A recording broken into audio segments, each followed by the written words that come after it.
And that year off, I did some crazy, well, I went to New York. I answered an ad in a newspaper, and I was a nanny for a family in Westchester County. And then when I came back to Seattle after a year, I wasn't really ready to go back to school yet. I knew that I had to do some community college classes to fix the grades that were on the books from Washington State. So I did do that. I found another family to nanny for, and then I spent my summers for 4 summers in a row. I went up to Alaska and bartended in this crazy little fishing village. In fact, if for any of you that know Brandon, who graduated last year, Brandon actually spent one summer up at that very same bar 2 years ago. So anyways, so after 5 years, my dad said to me, okay, I know I'm the one that said you should take a pause, but now you gotta do something. You've got to go back to school. And so why I feel okay with that pause is because I was providing for myself. I didn't live at home. I made a wage, and I found ways to keep busy and productive and be a good person. And so all of the times I would tell you guys, if you're contemplating a role or a job, and maybe it's just not the perfect job, but the difference between working and not working is a really big one. So you'll always learn something from a job. Even if it's, I don't ever want to do this type of job again. Or you might say, gosh, this is something that I didn't think that I would love, and I want to give a little bit more energy to this to figure out if it is a career path for me. So ultimately I moved to Las Vegas in 97, which is so many years ago. You guys were not even born yet, which is crazy and makes me feel so old. And my kids would be like, you are so old, Mom. But either way, I moved here in 97 and I enrolled in the hotel college. Both of my parents had been in hospitality. So my dad was in hotels and my mom worked for the airlines. And for me, coming back to school, hospitality seemed kind of like a job or a degree that I could see how it would parlay into a career. I should tell you that when I moved to Las Vegas, it never occurred to me that I would still be here after all these years. I thought I would graduate from college, and then move back to Seattle and work at a hotel in downtown Seattle. But what happened was the hotel college entered my life. Dean Stowe Shoemaker was one of my most favorite teachers, gave me some things to think about. I had an introduction to a couple of people at Caesar's Palace, and I was hired on as a front desk agent in December of 1997. I'll tell you a true story. So at that time, my dad lived here in Las Vegas and was working for Caesar's. And when I got here in August, he said, I'd like an introduction to somebody at Caesar's and see about getting you a job. And I didn't know what this town was about yet. I said, and I didn't have a really good relationship with my father. And so I said to him, no, I've got this. I don't need your help, because I was very proud and I was independent, and the last thing I wanted was my dad to put this together for me.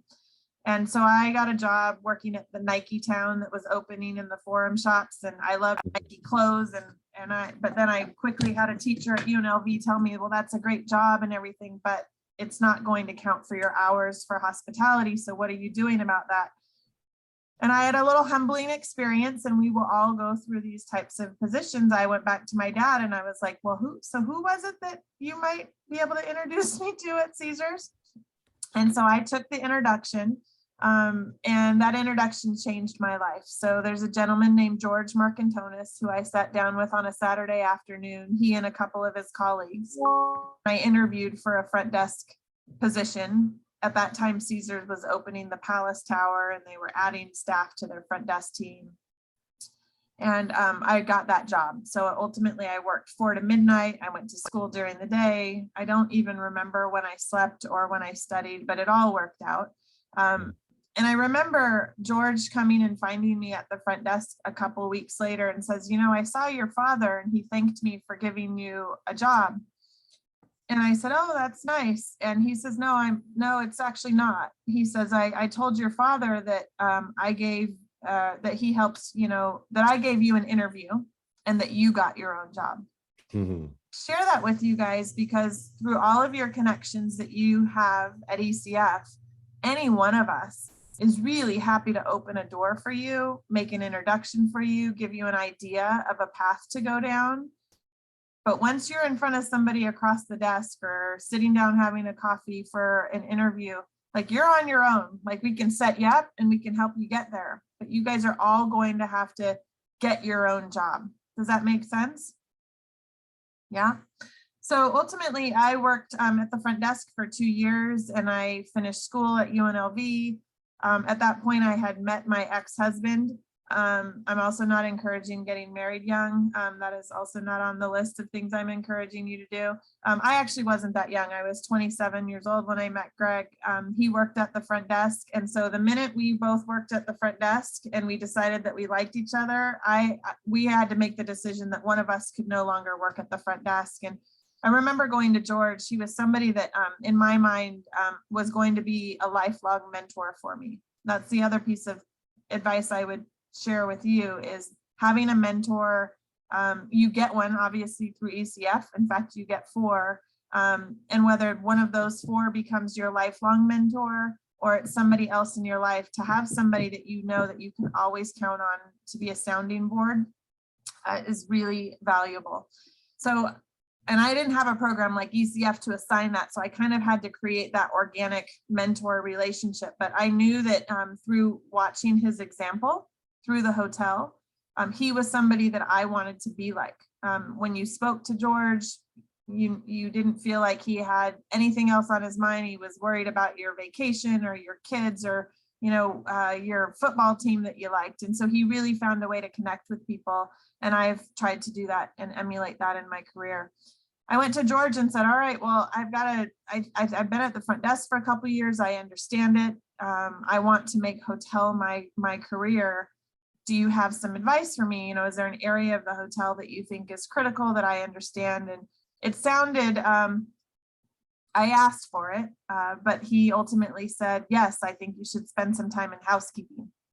And the minute he said housekeeping, I remember thinking, oh God, I mean, I know I just asked this question and I really shouldn't. You guys have heard the joke, what they say about somebody who asks and then doesn't like the answer. Do you know what that's called? An asshole instead of an asshole. Like an asshole, like you don't get to ask me and then not take the answer, right? So I said, okay, well, I don't even know if the term asshole was around back then, but either way, I went to housekeeping for about 14 months. And it was the first manager position that I had. So my title was a manager. I led a team of guest room attendants and porters that helped clean hotel rooms. And I really believe to this day that it is probably one of the most undervalued and underappreciated roles in any hotel. It is crazy how you see people treat a hotel room. I'm sure that most of these people don't live like this at home. But either way, I decided that I had this moment as the first time I was going to be a manager to figure out how I wanted to manage. And for me, it was about connections and making connections with the team that I worked with. And I made it a promise to myself and my team that every day we would start our day saying hello to one another and just having a casual encounter before we talked about work.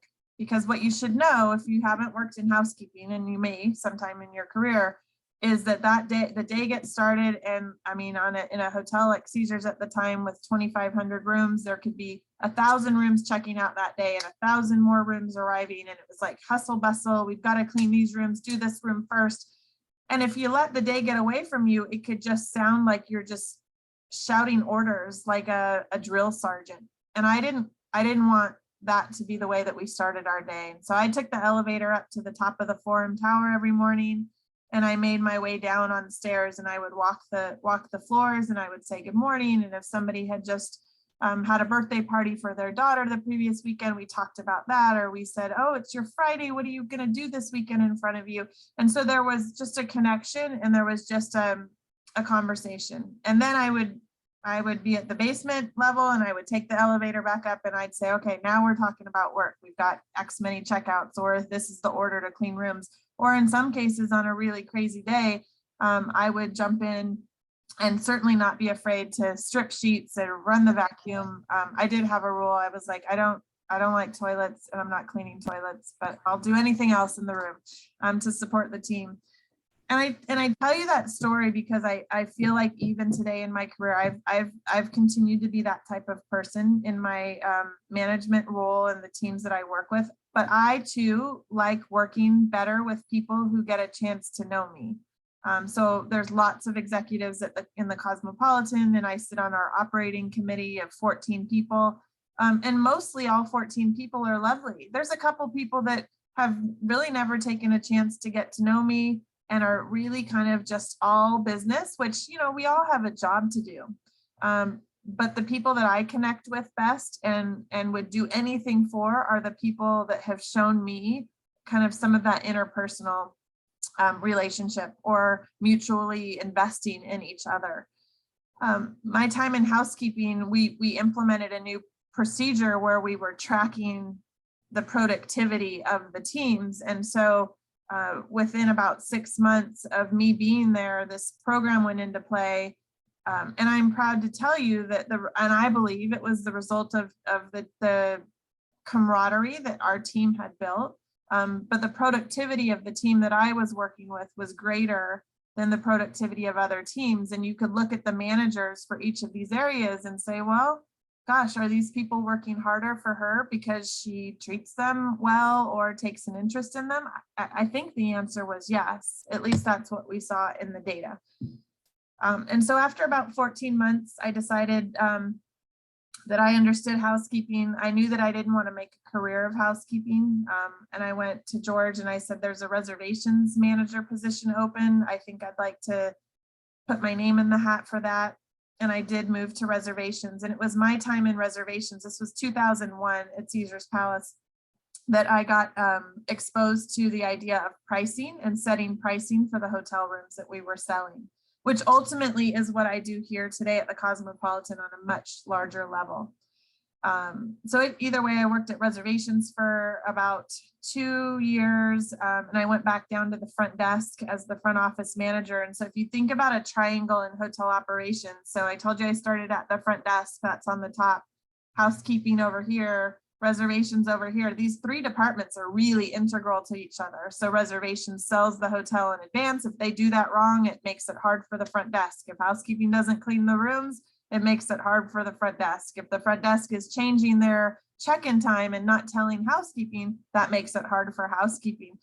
So there were a lot of mutually beneficial policies that came out of the way that those departments work together. Because I was not the only person that was kind of making the rounds and dabbling in these core areas. The main thing, if you guys have ever heard me in your classrooms at UNLV, the one thing that I will always say is diversifying your skill set is really, really important. So even right now, if you're in school and you know exactly the career that you want, I would tell you that you'll be better in that career if you have a couple other areas or disciplines that you have spent time working in. And so, and you're so young, and so you shouldn't be like, I've got to dive straight into what I want to do. Or maybe you go straight into what you want to do and you take a little bit of a breather and you pivot and you learn another aspect and you could come back to that role. So for me, when I got back to the front office, I had this yearning for wanting to do pricing better and thinking about we could do it better with data. And so after another 1.5 years or so in my front office role, leading that entire team, I went back to George and said, you know, right now the job of pricing this hotel is not accountable to one person. The front desk manager has a conversation with the reservations manager, maybe a salesperson is involved, but nobody really kind of follows this, follows the action, understands what happened from it, and certainly not tracking kind of the revenue potential. And so I ended up writing, he said, well, why don't you write the description for what that job looks like to you? And so I wrote the job description for the hotel yield manager position at Caesars. I presented it to George and to a woman named Tia, and they liked it and thought that it was a worthy investment to have one person responsible for that job. And so I was the first person to hold that position at Caesar's Palace. The reason I tell you that story is I think there are times in your career and even times in your mentor relationships at ECF that you should not be afraid to take the initiative. So not waiting for somebody to call you, or, you know, if you're trying to get a date on the calendar with your mentor, you know, rather than an email saying, or a text saying, you know, when can we get together? Your email or text could say, I'm available on these 3 days at these 3 times, which day works best for you? Or if none of those work for you, what best works for you, right? But you can be a little bit more forward and show some initiative. And so I did that in that role at Caesars. We at that time, Caesars Palace was part of a group. They had Bally's, Paris, and the Flamingo also in their group, 4 properties. This was before Harrah's Entertainment purchased Caesars. So I moved my office across the street to the Flamingo, and I got a bigger job in 2004. And then kind of the scariest time of my life, I skipped over the fact that I had a baby in 2003. So that's when Gavin came along. But in 2005, Harrah's Entertainment made the announcement that they were buying Caesars. And it was really scary because, you know, we were the company that was being bought. And I would tell you that you should just now prepare for yourself to be working in an environment where at some point you either get bought or you get sold, or you're the buyer, or you're the company, you're working for the company that's being acquired.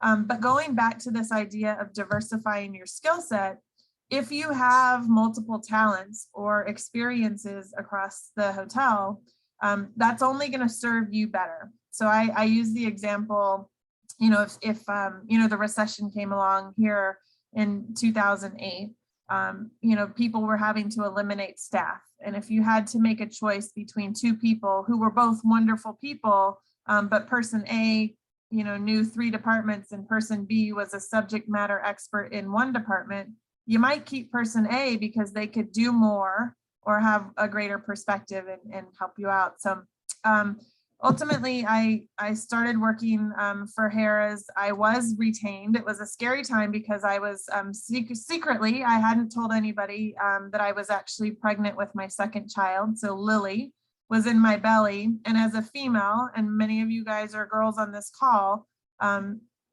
guys that support girls, no offense, I was afraid to tell anybody at work that I was pregnant, because I didn't know if Harrah's would make a different decision on keeping me in my role if they knew I was having baby number 2.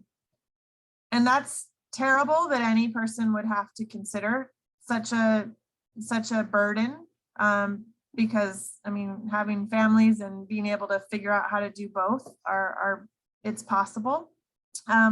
I remember meeting a girl named Brandy. She was on the Harrah's side, and Brandy and I had just been in a meeting. It was like a 2-hour meeting, and I came out of this meeting and I ran to the bathroom. And I had a terrible pregnancy with Lily, and she looked at me and she said, "Are you okay?" And she was from the other side. And so I was holding my cards really close, and I was like, "Yeah, I'm okay. I just really don't feel well." And she said, "Are you pregnant?" And I didn't know her. And I was like, "Whoa, you are really just getting pretty personal." And before I answered, she says, "Because I am too." And in that moment, I made one of the best friends that I have in Las Vegas. Brandy and I are still friends. We were pregnant at the same time. I later that day learned that I was a little bit further along with her. But Brandy's boy, Timmy, was born premature, 2 weeks premature. So she actually had Timmy his birthday was on the 8th. Lily is on the 18th. And so yeah, we have 16-year-old kids now, and we're still friends. But girls, if you want to have a different conversation about balancing, you're also very young. I'm not encouraging you to have babies yet, but if at some point there is this period of your life in your career that you'll want to talk to people who have figured out how to balance, you know, motherhood and family and home life. And I'm happy to have that conversation, but not for like 5 years based on all of your ages. Jaslyn, I'm just trying to get you to smile. You just sit there and you look like you're frozen. Are you smiling? Layla's smiling, Brickdy's smiling. I'm just checking in with you guys. Diana, you've got a big smile this morning. Is it freezing outside? Are you freezing? No. Okay. So that was a scary time in my career, but I was retained by Harrah's. I worked for Harrah's for 3 more years before I was recruited to go to work for a company called Fontainebleau, which was a property that was under construction in 2008. That is when the everything crashed. I had a very smart boss at Caesars that when I went to give my resignation and say where I was going, he said, I really don't think you should go there. That property is not solvent. The funds are going to dry up. And I said, no, no, no, no. I asked all those questions in my interview. I really believe in it. I want to open a property. I knew that I wanted to work for a hotel that was under construction and be a part of it from the very beginning. So I chose to leave Harrah's in 2008. I went to work for Fontainebleau. That was 9 months. And then I lost my job because that entire project went bankrupt. And so one of the other things that I say when I'm in classrooms is that if you lose your job because you did something bad or you stole from the company or you made terrible decisions or you offended a guest, you know, you got to kind of own that. But if you lose a job because of circumstance, and that in that case, there were 100 people on that project that lost their job because the property went upside down. I was just like, whoa, in my life, because now at this point I have 2 young kids. I'm in a marriage that wasn't really strong. I felt the entire weight of my family on my shoulder. And it was literally like a time in my career that I thought, what did I do? And if I would have been able to back up 9 months, would I have just chosen to not leave Caesars? And probably that answer is yes. Although it worked out okay for me. And I'll tell you how it worked out. So I call it my summer job. I didn't take it for the idea of it being such a short-term job, but I was offered a job right away to go work for the parent company of the Stratosphere. And so the company at that time was called American Casino and Entertainment Properties, and they owned the Stratosphere and the 2 Arizona Charlie's properties, and they had a property in Laughlin. And so I was doing the same job, the revenue role that I had done at Harrah's and that I do today. And then a gentleman named John Unwin called me when I was about 70 days in. This is kind of where mentors come into play. George had moved along to the Bahamas at this time. John Unwin had come into Caesar's Palace and taken over for George's role. He was also from the Pacific Northwest and he loved to fish like I did. And so we found a bond in that. And so I worked really closely with him at Caesars before I had left. And he called me and he said, you know, I'm over at the Cosmopolitan now. I don't know if you know much about this project, but I was wondering if I could take you to lunch and tell you about it. And I said, I think I said to him, we don't have to go to lunch. You can just tell me when to show up, where to show up. I want to be a part of that project. Because remember what I had said, wanting to open a hotel, wanting to be in very early, feel like I could have a lot to do with picking systems, creating culture, creating a team.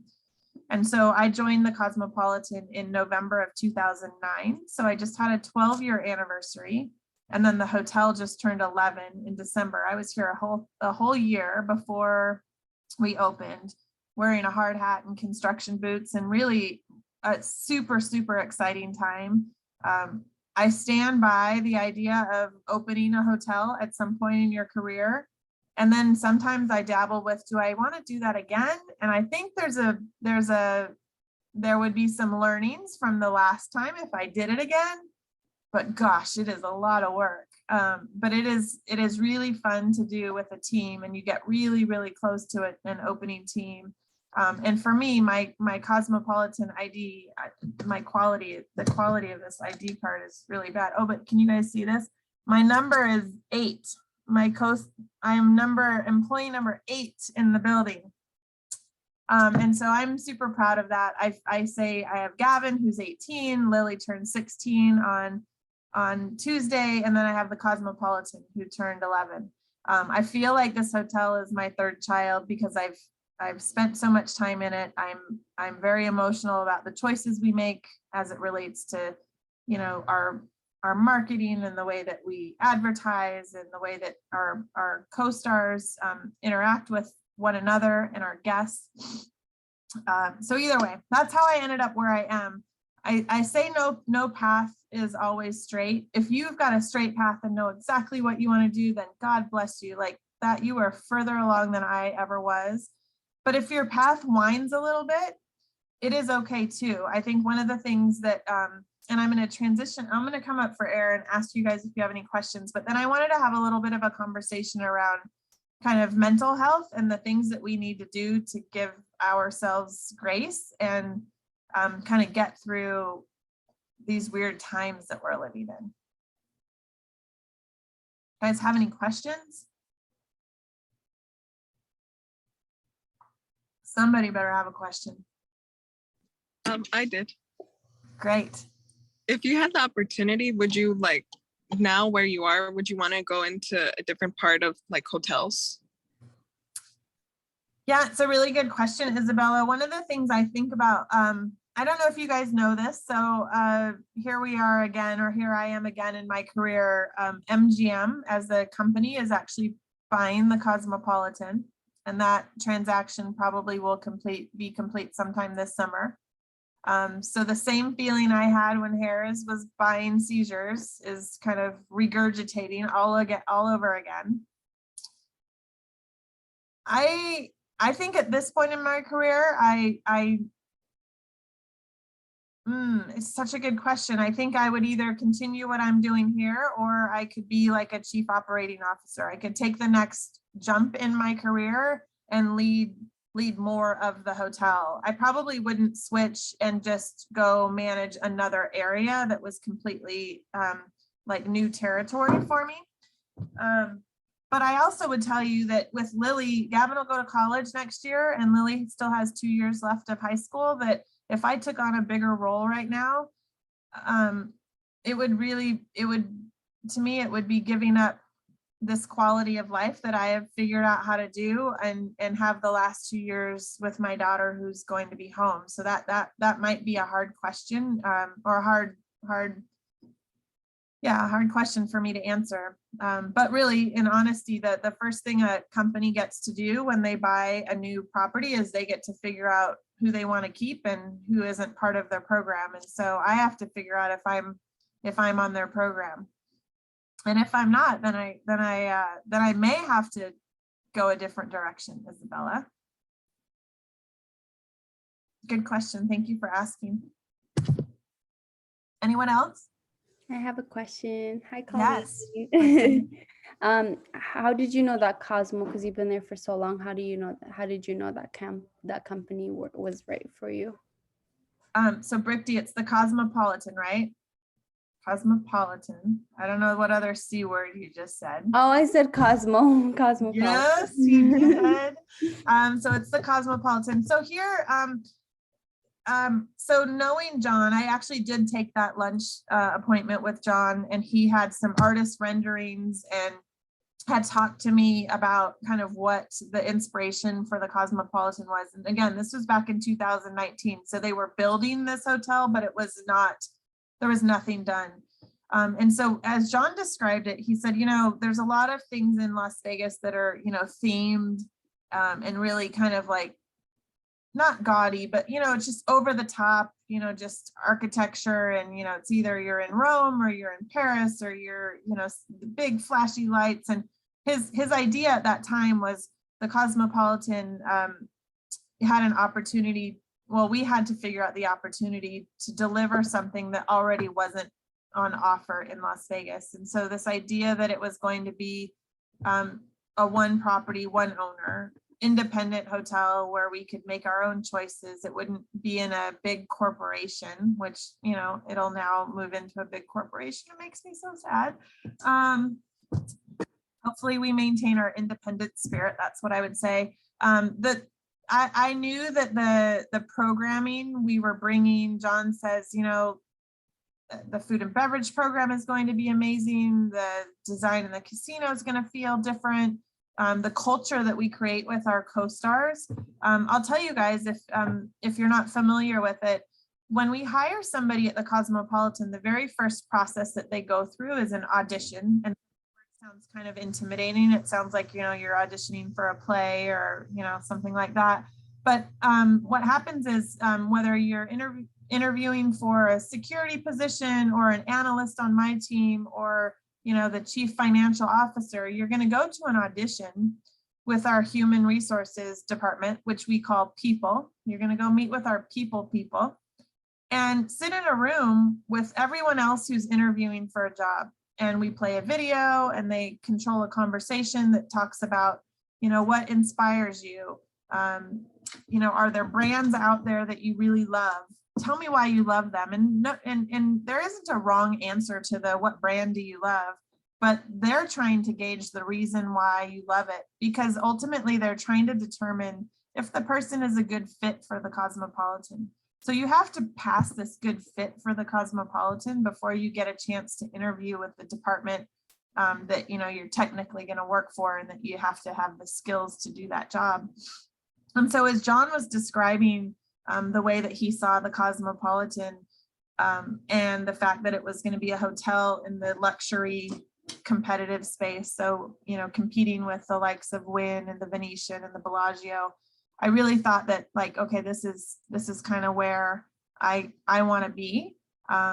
In fact, I have told people that if the Fontainebleau didn't go bankrupt and I was, you know, still working at the Fontainebleau when the Cosmopolitan opened, knowing everything I do about the Cosmopolitan now, I think I would have been like, gosh, dang it, I think I chose wrong. Like, I chose the wrong hotel. So ultimately, I know it would be a good fit, and it's 12 years later, so something has to be right. Does that answer your question, Brickdeep? Okay. All right, so one of the things that these times that we're living in are super crazy. Penelope, it's so great to see your face. Your picture was on there for a little bit, but now I see you. How are you? I'm great. A little sick, but we're doing Oh, a good. little sick. Oh, drink some tea with honey and lemon. I just wanted to ask you guys, like, are there tricks that you have in terms of, you know, keeping your mind right? Are you giving yourself the grace and attention that you need to? Are you getting fresh air? What is it that you're doing to be okay? Anyone want to go first? I've got some things that I'm doing, but I want to hear from you guys. I can go first. I'm just going to start calling names. I'll go first. Okay, great. Actually, something new I've been trying. My mental health's been kind of bad, but I've been trying since the first week of January. I've been trying journaling because I've heard it was like a very good technique. Other than that, I've also been trying to get into meditation, but I feel like it's so hard because you have to like clear your mind, and I feel like that's always hard. So Yeah. that's what I've been working on. Thanks for sharing, Brickdeep. Who else? Good morning. Good morning. Probably one thing that I would say, probably a lot of people might get mad at this, but not drinking coffee. I actually don't drink any coffee, so I try to stay away from that, or like any type of energy drinks or anything like that. Just try to get, you know, natural good sleep. I do drink a lot of orange juice though to wake me up in the morning. Yeah.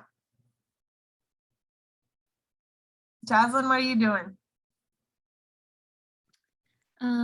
I would say, so actually kind of have a story. So in the beginning of last semester, so fall semester, I was really stressed out because I was working. It was my first time like working 2 jobs and also going to school.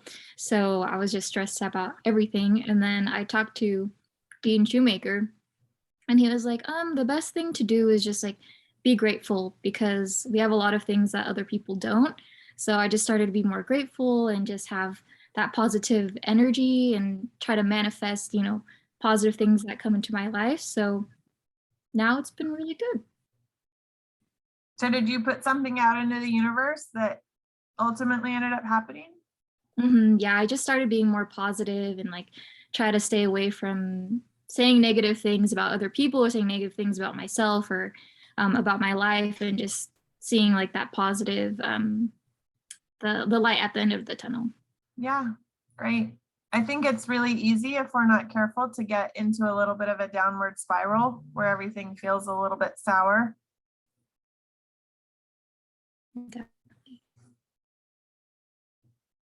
Layla, do you have any tricks? Anything that's working for you? I feel like one thing. Oh, we can hardly hear you, darling. Oh no. How about now? Can you hear me now? Can you guys hear Layla? No. Okay. Ooh, do I type it? Crystal, what about you? We'll come back, Layla. We'll let you try to fix it. Right now, because like all my life, I've always lived like, you know, like so far ahead. I'm always thinking long term. Okay, I have to do this. I have to do this. Right now, because of everything that's been going on, I've been trying to enjoy my family more. So I'm trying to like live more in the moment and not like stress too much about tomorrow or what's going to happen the next day. It's great advice. I think about the last year that we came out of when the kid, well, and you guys probably know this because you have siblings, but you know, CCSD is put back on a 5-day pause, right, for the long weekend. And my kids were just beside themselves the other day because they think that Gavin even said this morning when he left for school, he's like, I don't even think we're going back. I mean, they're just not going to take us back.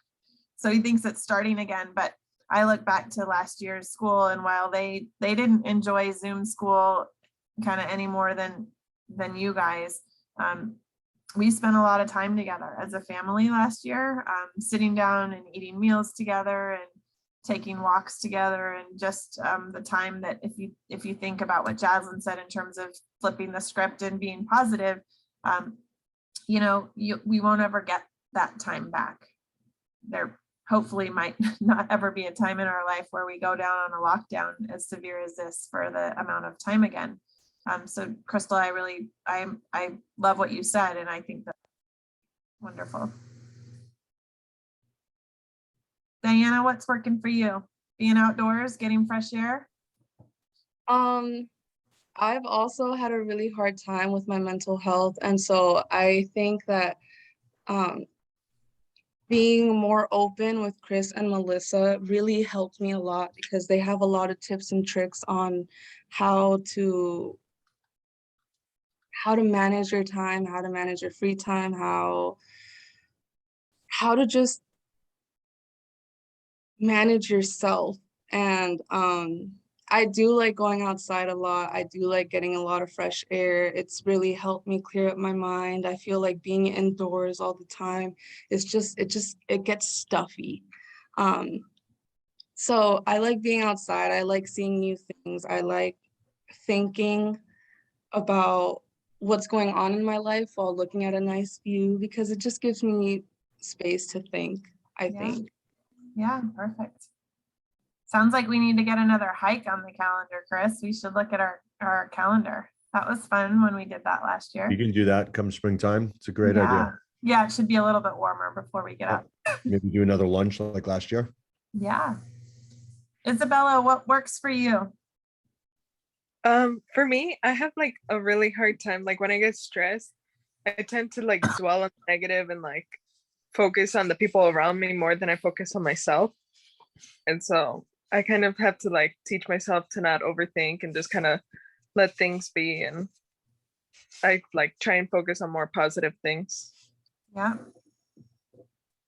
Like work actually helps me. Like I feel like the more I work or like I'm in school, the less I focus on like the negative. Like keeps my mind busy.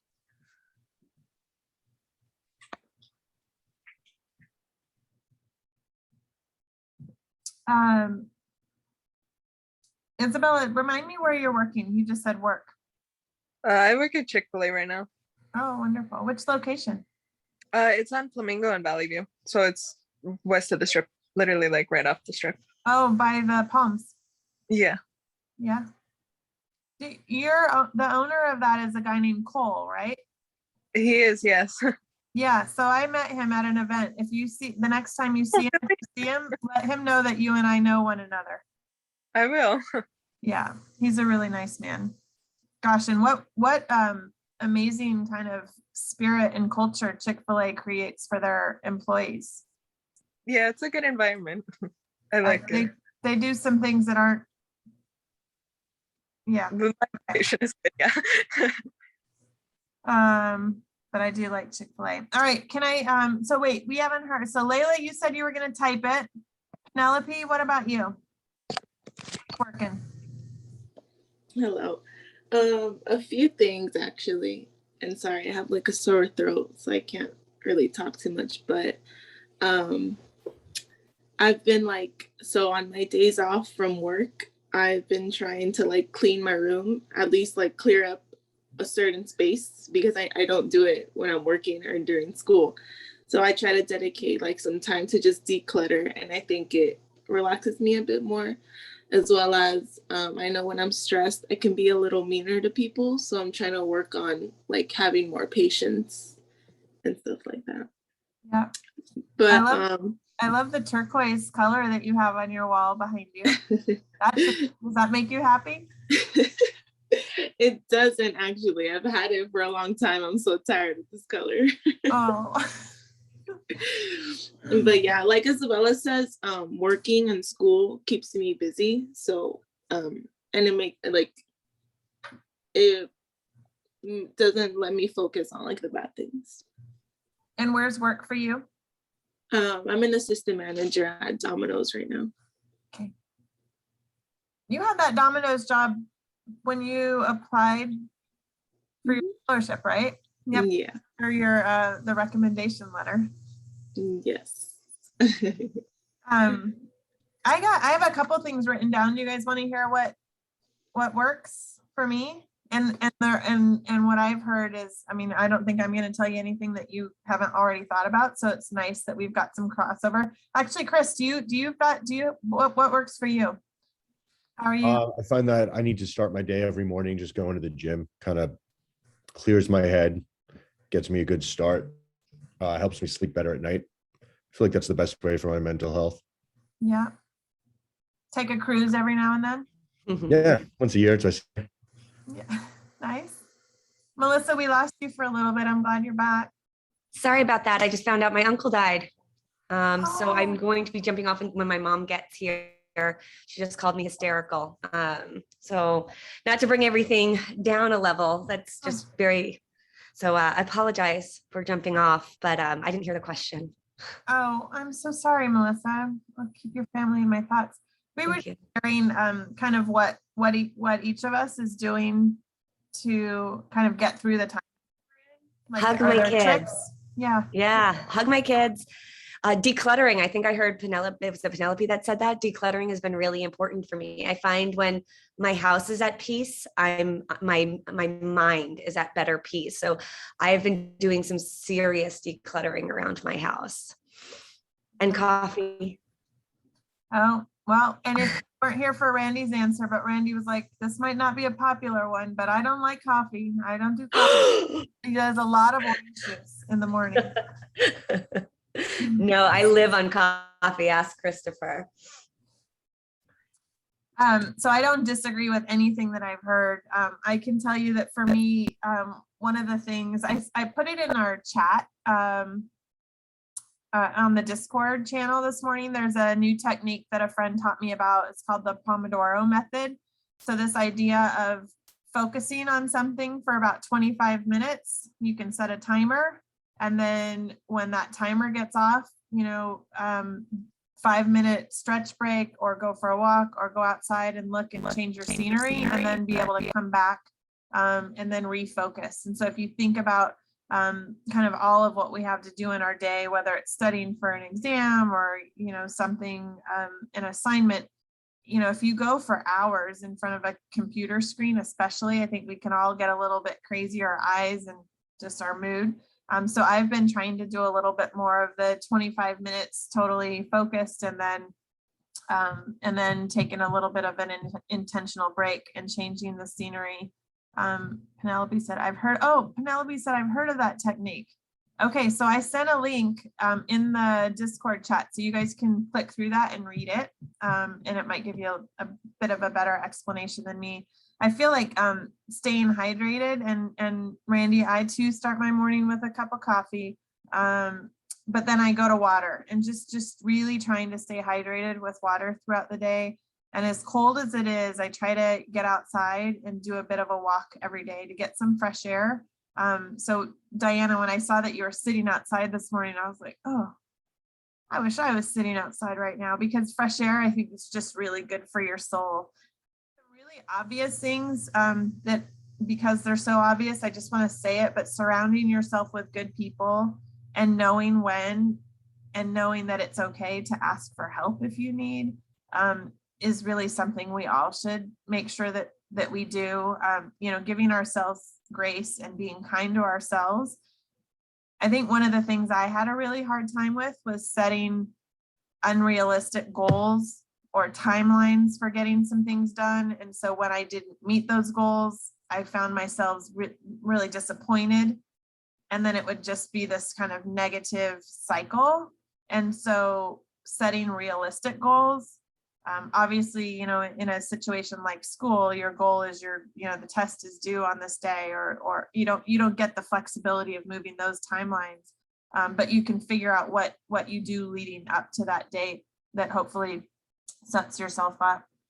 And I think just overall taking better care of my body is something that I'm trying to do in this year.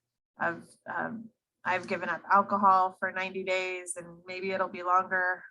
To me, and I'm sure it was the holidays, because lots of those, included holiday parties and just lots of festive activities, but I'm just really tired of waking up with a foggy head and not feeling well. So I'm trying to do something different. And I love on my kids too, except that 18 and 16, they are harder to hug around and harder to catch. And they're like, okay, mom, okay, you got it. Like, you don't understand. Someday you're going to be gone. And then now Gavin has a girlfriend. And I'm like, what? He's 8. He got all the way to 18 before he ever had a girlfriend. You guys want to see a picture? She's so cute. She came over I said, okay, well, she needs to come over for dinner. Her name is Priscilla, and I just love her so much. She has braces. So when I show you this picture, you can't think she's not happy. She just doesn't like to smile, like to show her teeth. But look that's Gavin and Priscilla and me. So Gavin has a girlfriend now, and Lily has a guy that she hangs around with. His name is Cole, but she's not using the boyfriend word, which she's not even 16 yet. I don't know when you guys were allowed to have boyfriends or girlfriends, but this is all very unfamiliar territory for me. I don't know if you have any advice on how to be a mom and be okay that your kids are dating. No, nothing. I have to share though, because my parents are really strict, and my parents said that I can't date until I graduate college. Yeah, whoa.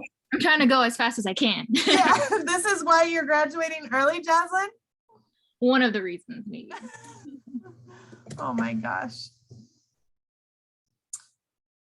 Do you guys have any questions for me before I jump off? And I know that you stay on here a little bit longer as a group.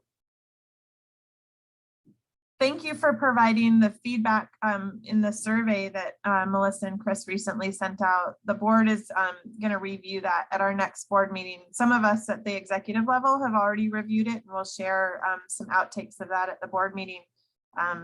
But we're very committed to addressing things that are important to you. Please know that. And if you've got some students that that are rising seniors and ripe for this program, hopefully you guys are advocates and thinking about the position you were in a couple of years ago as you were applying. But we really want to see some great applications come through for this year, so that's open. And Melissa, I know you posted the flyer in the Discord chat as well. Yes, please share. Thank you, Colleen, for your time with all of this. I really appreciate it. Yeah, and when it's safer to do so, I promise that we could, why don't we do we'll call it a lunch and conversations, but I'd be happy to host the students down at the Cosmopolitan for lunch. Thank you. A day that works for everyone. Okay. All right, then I'm going to sign off. Bye, Colleen. Thank you. Bye. Thank you so much. Thanks, Colleen. I Bye, appreciate everyone. it. Thank you for your time today. Thank you, Chris. Peter. Chris, I had a question. Sure. Do we have to email you about our books, or do we just text you for the credit card information? If it's Amazon based, you send me a link with the shopping cart. So all I do is just click on it and I can just pay. If it's any other site or store, I'll just send you the credit card info. Okay. And can you guys hear me? Yes. I will be here while Chris is gone. So while he's gone next week, please message me for anything. Most of the answers will be, I don't know. We have to wait till Chris gets back. So please message him tomorrow. But if there is something, time sensitive, I can help you with that. And then Chris will probably tell me I did it wrong when he returns. So please try to get with him beforehand. But you can always reach out to me.